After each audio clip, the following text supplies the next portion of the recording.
Exodus 10:1-12-13. Then the Lord said to Moses, Go in to Pharaoh, for I have hardened his heart and the heart of his servants, that I may show these signs of mine among them, and that you may tell in the hearing of your son and of your grandson how I have dealt harshly with the Egyptians and what signs I have done among them, that you may know that I am the Lord. So Moses and Aaron went in to Pharaoh and said to him, Thus says the Lord, the God of the Hebrews, How long will you refuse to humble yourself before me? Let my people go, that they may serve me. For if you refuse to let my people go, behold, tomorrow I will bring locusts into your country, and they shall cover the face of the land, so that no one can see the land. And they shall eat what is left to you after the hail. And they shall eat every tree of yours that grows in the field. And they shall fill your houses and the houses of all your servants and of all the Egyptians, as neither your fathers nor your grandfathers have seen, from the day they came on earth to this day. Then he turned and went out from Pharaoh. Then Pharaoh's servants said to him, How long shall this man be a snare to us?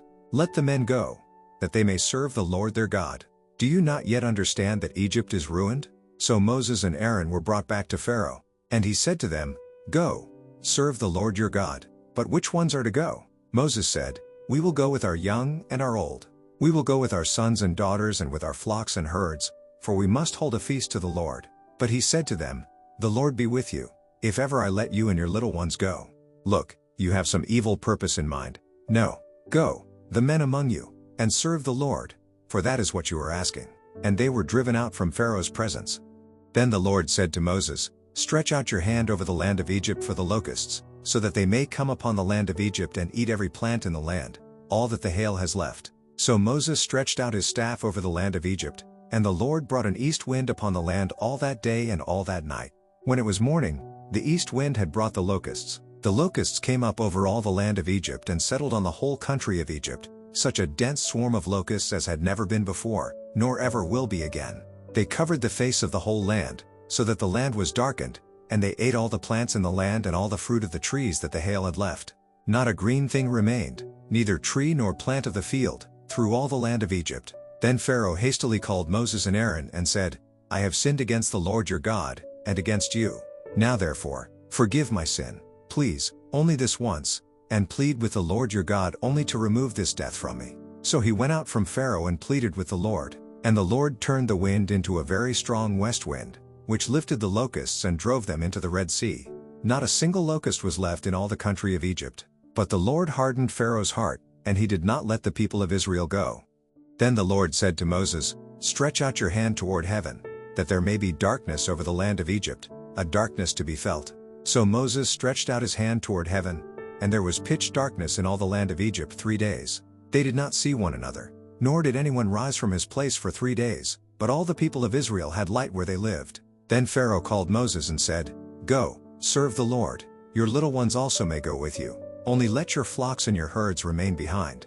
But Moses said, You must also let us have sacrifices and burnt offerings, that we may sacrifice to the Lord our God.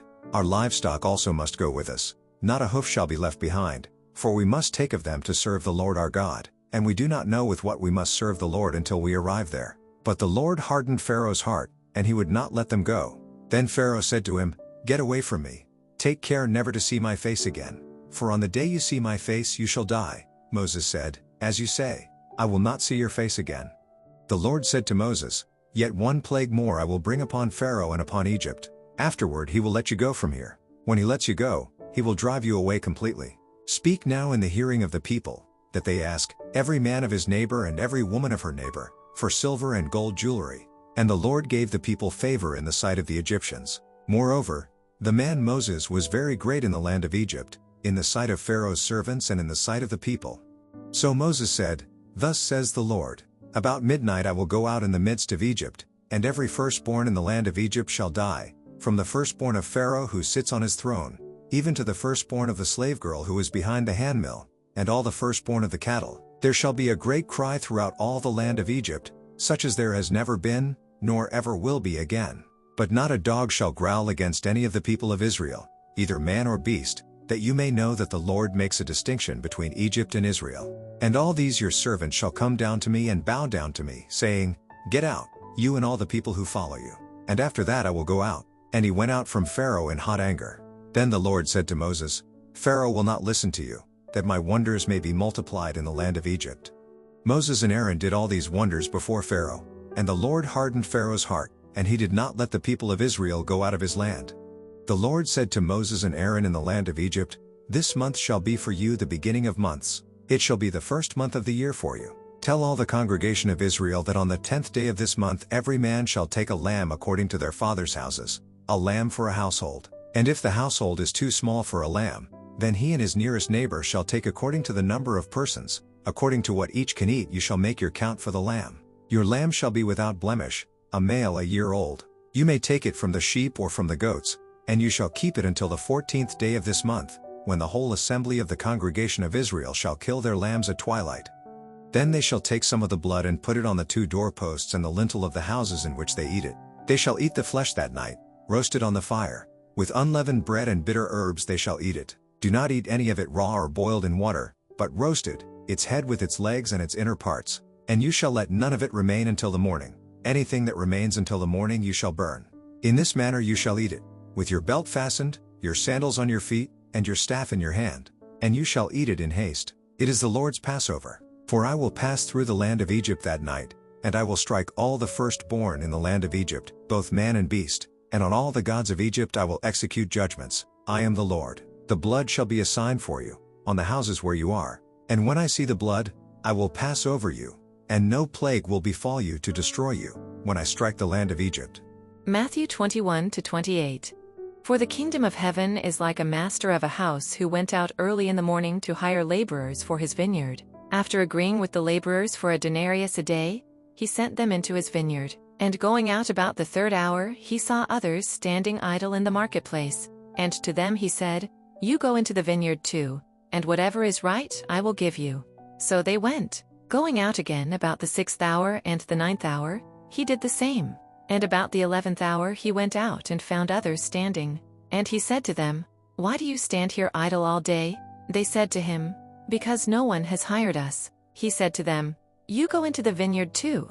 And when evening came, the owner of the vineyard said to his foreman, Call the laborers and pay them their wages, beginning with the last, up to the first. And when those hired about the 11th hour came, each of them received a denarius. Now when those hired first came, they thought they would receive more, but each of them also received a denarius. And on receiving it, they grumbled at the master of the house, saying, These last worked only 1 hour, and you have made them equal to us who have borne the burden of the day and the scorching heat.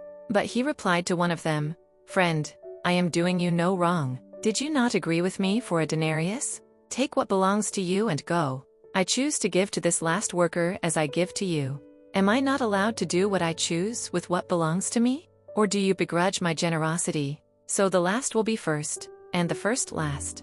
And as Jesus was going up to Jerusalem, he took the 12 disciples aside, and on the way he said to them, See, we are going up to Jerusalem, and the Son of Man will be delivered over to the chief priests and scribes, and they will condemn him to death and deliver him over to the Gentiles to be mocked and flogged and crucified, and he will be raised on the 3rd day.